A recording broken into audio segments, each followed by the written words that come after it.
Il était une fois, dans un royaume lointain, un jeune homme nommé Amir. Il était très riche et incroyablement beau. Il vivait dans un immense château, possédait des vêtements somptueux et des bijoux rares. Son père, avant de partir pour toujours, lui avait légué une immense fortune. Tout le monde dans le village le regardait avec admiration, mais Amir était quelque peu différent. Il préférait la compagnie des gens riches comme lui et ignorait ceux qui avaient moins. Même lorsqu'on lui souriait, il lui arrivait de ne pas rendre le sourire. Abonnez et aimez la vidéo. Son père, cependant, n'était pas comme ça. Il était aimable avec tout et partageait généreusement sa fortune, ce qui lui valait l'amour des gens du village. Ils espéraient qu'Amir finirait par suivre l'exemple de son père. Amir ne pensait pas à se marier, jusqu'au jour où sa mère lui dit « Amir, tu ne rajeunis pas, trouve-toi une épouse. » Mais Amir secoua la tête « Je veux quelqu'un de très spécial.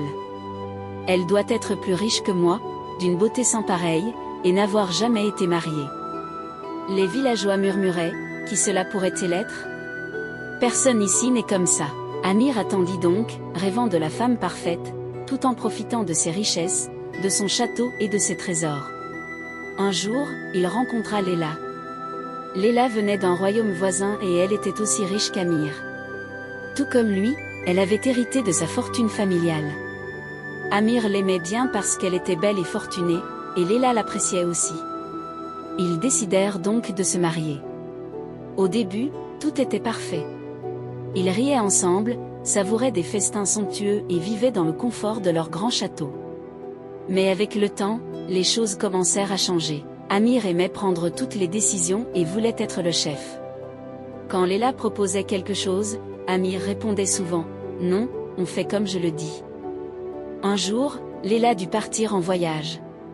Elle demanda à Amir de rester au château jusqu'à son retour, mais Amir, têtu, n'en fit qu'à sa tête.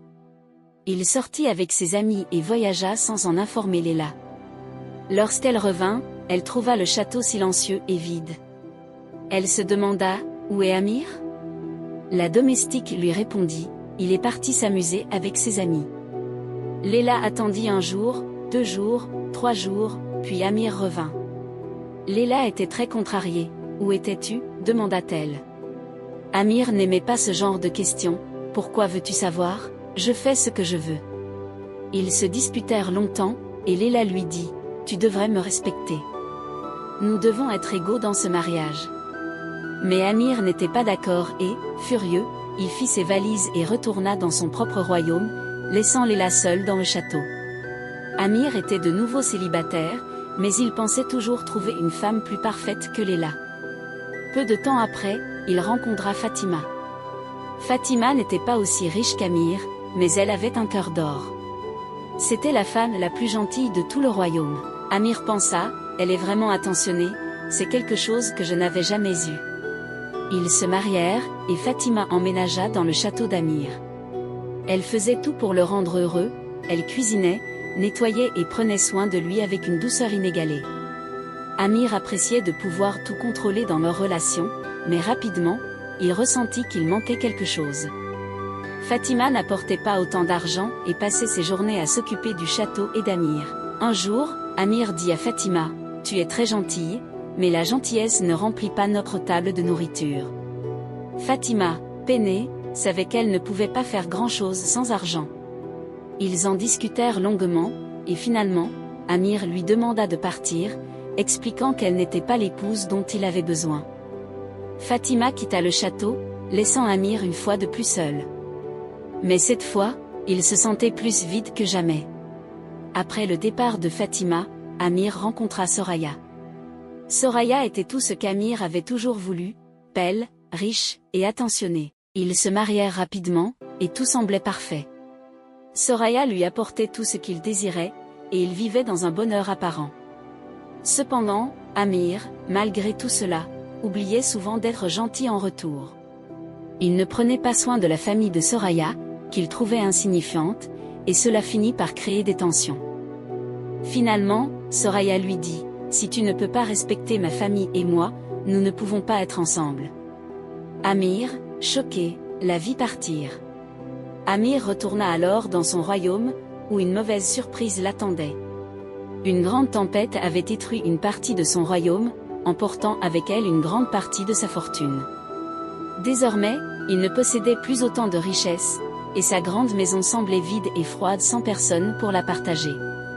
Amir se retrouva seul, vivant dans une maison beaucoup plus modeste. Il commença alors à réfléchir à ses choix passés et à la manière dont il avait traité Léla, Fatima et Soraya. J'ai eu 3 bonnes épouses, se dit-il, mais je n'étais pas un bon époux. Je voulais toujours être le patron, sans penser à ce qu'elle voulait. Amir se mit à aider ses nouveaux voisins, partageant ce qu'il avait et apprenant à dire merci et s'il vous plaît. Son cœur commença à changer. Il comprit que la richesse matérielle ne signifiait pas être riche de cœur. Un jour, il rencontra Aziza. Aziza était différente de toutes les autres femmes qu'il avait connues. Elle n'était pas riche, mais elle avait un grand cœur. Elle et Amir devinrent amis, partageant des rires et des moments simples.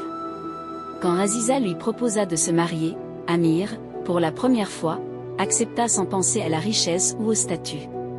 Ils se marièrent, et même s'ils vivaient simplement, ils étaient plus heureux que jamais. Amir avait finalement compris que le bonheur ne venait pas de la richesse ou du contrôle, mais de la gentillesse, du respect mutuel et de l'amour partagé. Il avait appris à être un meilleur homme et un époux attentionné. N'oubliez de vous abonner et aimer la vidéo pour ne rater aucune de nos prochaines.